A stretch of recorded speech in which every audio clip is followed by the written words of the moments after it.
আমি professor doctor Saidur Rahman. আমি surgery professor, Jessore medical college.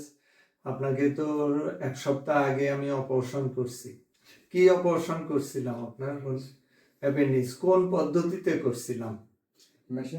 মেশিনের মাধ্যমে। হ্যাঁ, মেশিনের মাধ্যমে। এটা আমরা ল্যাপারোস্কোপিক অ্যাপেন্ডিসেক্টমি আমরা বলি।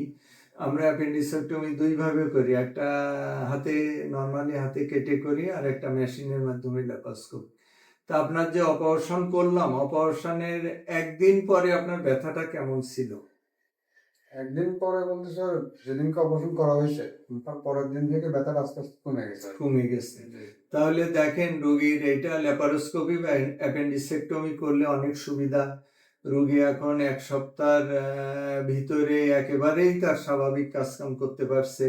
একদিন পরেই ব্যথার তীব্রতা কমে যায়। পাশাপাশি আমরা যদি কেটে করি, রুগীকে অন্তত বিছানায় 5-7 দিন শুয়ে থাকতে হয়, ব্যথার জন্য সে কাজে যোগদান করতে পারে না।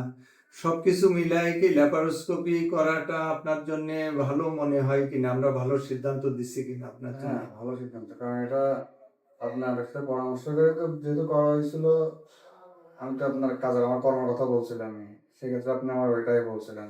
এখন মোটামুটি আলহামদুলিল্লাহ সুস্থ। তাছাড়া আমি যতটুকু জানি যে আপনার ওয়াইফ একজন সিস্টার, সেও কি ল্যাপারোস্কোপি করার জন্য আপনাকে অনুপ্রাণিত করছে কিনা? যে আপনি যখন সিদ্ধান্ত দিয়েছেন বলার পরে সে ওইটাই বলছে। সে এটাতে রাজি। হ্যাঁ। তা ঠিক আছে, ভালো থাকেন, আবারও দেখা হবে, কথা হবে। সকলকে ধন্যবাদ। তাহলে আমরা বলতে পারি যে অ্যাপেন্ডিসেক্টমির অপারেশনটা ল্যাপারোস্কোপি করাই বুদ্ধিমানের কাজ। সকলকে ধন্যবাদ। আল্লাহ হাফেজ।